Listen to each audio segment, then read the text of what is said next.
Hello friends, स्वागत है आपका एक बार फिर से आपके अपने लीगल चैनल सोच पर प्रहार में। मैं हूं एडवोकेट सनी शर्मा।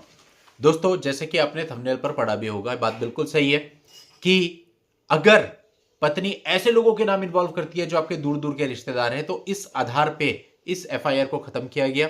पुलिस जिस प्रकार से जांच कर रही है उस पर भी सवाल उठाए गए।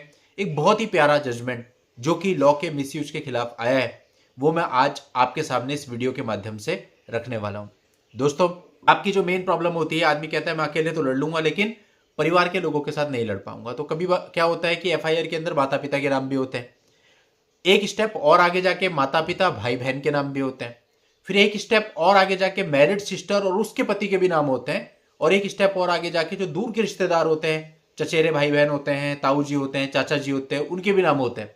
तो यानी बहुत लंबी चौड़ी लिस्ट बना दी जाती है। बहुत बार ऐसा भी होता है कि पुलिस जो है आपको बिल्कुल कॉपरेट नहीं करती। सब कुछ सामने होने के बाद, सारे साक्ष्य दिखाने के बाद भी सबके नाम से आरोप पत्र दे देती है।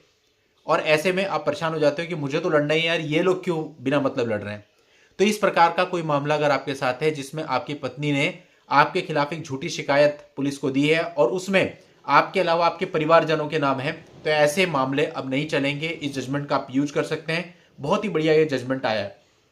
तो दोस्तों, आगे बढ़ने से पहले आपसे कहना चाहूंगा, जिन लोगों ने अभी तक भी इस चैनल को सब्सक्राइब नहीं किया है वो फटाफट इस चैनल को सब्सक्राइब करके नोटिफिकेशन बेल पर जरूर क्लिक कर दें, ताकि इस चैनल पर आने वाली इस प्रकार की सभी जानकारियां सबसे पहले आपको मिल सकें। तो दोस्तों, इस मामले के पूरे तथ्यों को समझते हैं। अब ज्यादा बैकग्राउंड में नहीं जा रहे हैं, सिंपल वहां से स्टार्ट करते हैं। जब पत्नी ने एक एफआईआर दर्ज कराई, अब पत्नी ने एक एफआईआर दर्ज करा दी, उसमें आरोप लगा दिए, जिनमें से एक आरोप यह था कि ये लोग मुझे कहते थे कि अपने माँ बाप से जो है 5 लाख रुपए लेकर के आओ, जो कि हमें लड़के की कहीं पे नौकरी लगवाने के लिए चाहिए, और अगर 5 लाख रुपए नहीं लाओगी तो वापस मत आना सहवास के लिए। ये चीजें उसे कही जाती थी। और उसके जो माता पिता थे, लड़की का कहना था वो बहुत गरीब हैं और वो पैसा देने में असमर्थ हैं। और इसी बात को लेकर के जो पति है और परिवार वाले हैं वो उसका मानसिक और शारीरिक उत्पीड़न करते थे। जो मामले का सार है वो ये था, इस आधार पे मामला दर्ज हुआ था। अब दोस्तों, पति ने अपनी तरफ से स्टेप लिया और वो इस मामले के अगेंस्ट हाईकोर्ट में क्वेश्चनिंग में गया। देखिए, मैंने आपको पहले भी वीडियोज में बताया कि आपको क्वेश्चनिंग जरूर ट्राई करनी चाहिए, एटलीस्ट अपने परिवार वालों की तरफ से तो जरूर करनी चाहिए। कंप्लीट भी आप कर सकते हैं। कल ही मेरे पास एक मामला आया था गुजरात का, तो वहां पे वो कह रहे थे कि साहब हमें तो ये कहा जा रहा है कि क्वेश्चनिंग मत करिए, हम तो इसको साबित करेंगे कि झूठा है। अरे क्वेश्चनिंग में क्या साबित होता है? क्वेश्चनिंग में भी तो यही साबित होता है कि झूठा है।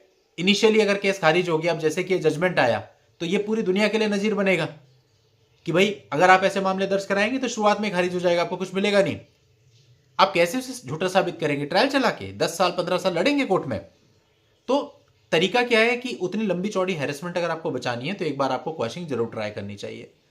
मानता हूं क्वेश्चनिंग कम होती है, लेकिन दोस्तों जिन मामलों में हो जाती है उन्हें एक्सट्रीम लेवल का रिलीफ भी मिलता है और दूसरे लोगों को भी उससे मदद मिलती है।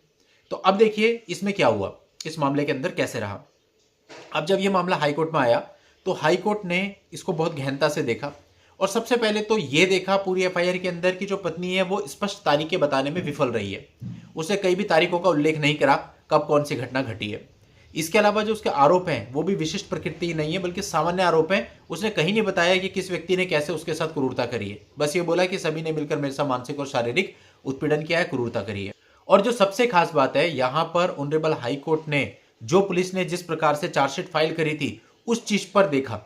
यानी कोर्ट ने कहा कि भाई जिस प्रकार से आजकल पुलिस इन मामलों में जांच कर रही है वो वास्तव में चिंता का विषय है। किस प्रकार से पुलिस के द्वारा जांच की जा रही है। अधिकतर बयान महिला के रिश्तेदारों और उसके परिवार वालों के होते हैं और वो अधिकतर टाइम पे इस मामले में भी कॉपी पेस्ट हैं, इसके अलावा कुछ भी नहीं। जो कि जांच अधिकारी के द्वारा यानी इन्वेस्टिगेशन ऑफिसर के द्वारा अपना विवेक इस्तेमाल ना करने, अपना दिमाग इस्तेमाल ना करने और असंवेदनशीलता का उदाहरण है। और कोर्ट ने यह भी कहा, यहां पर यह भी देखने में आता है कि जो पुलिस होती है वो वैवाहिक घर में जाकर के आसपास पूछताछ नहीं करती, बल्कि महिला के रिश्तेदारों के नाम लेकर के उन्हीं से बयान ले लिए जाते हैं। उन्हीं के बयानों के आधार पर जो है चार्जशीट फाइल कर दी जाती है, जबकि वो सारे इंटरेस्टेड विटनेस होते हैं। और वैसे तो ये भी कोई जरूरी नहीं है कि जितने लोगों के नाम एफआईआर के अंदर उन सभी के नाम से पुलिस को चार्जशीट देनी ही है। पुलिस अपना विवेक इस्तेमाल कर सकती है, अपना दिमाग इस्तेमाल कर सकती है, सही प्रकार से जांच करे तो स्टार्टिंग में पता चल जाता है कि मामले में कितना दम है। सब चीजें बिल्कुल सामने होती है और मैक्सिमम मामलों में तो लड़के के पास उसकी हर एक बात के सबूत भी उपलब्ध होते हैं। यहां पर कोर्ट ने आगे बोला कि पुलिस को केवल उन्हीं व्यक्तियों के खिलाफ चार्जशीट पेश करनी चाहिए जिनके खिलाफ पुलिस के पास पुख्ता सबूत हो। ऐसा नहीं कि किसी के भी नाम से आप चार्जशीट दे रहे हैं। अब जो है करंट मामला था, इसमें पति का नाम था, पति के माता पिता का नाम था, पति की मैरिड सिस्टर का नाम था, उस मैरिड सिस्टर के पति का नाम था, पति के चचेरे भाई का नाम था।